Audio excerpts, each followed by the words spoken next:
In my last two videos, I emphasized the powerful role leaders can have when it comes to reducing uncivil behavior in the workplace and in our communities. I also discussed 4 steps leaders can take to increase civility in our organizations. Today, I want to introduce 2 additional actions that will lead to more civil environments. First, make sure all employees receive training in respectful communication, which includes simple acts like showing appreciation and apologizing when appropriate. It also includes the development of specific interpersonal skills such as active listening, inclusive communication, and managing difficult conversations.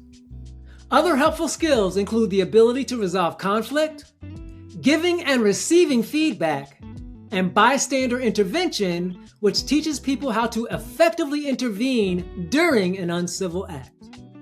Bottom line, when employees consistently use respectful communication, uncivil acts in the workplace are decreased, and psychological safety, where people feel safe being their true authentic selves, is increased. Second, leaders should hire and promote with civility as a criterion. That's right. The reduction of uncivil behavior begins before employees join the organization. By screening for civility during hiring, we can keep potential uncivil behavior from entering the organization.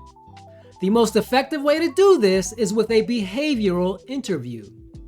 Behavioral interviewing is a structured process that improves predictive validity, reduces bias, and increases fairness in the selection process.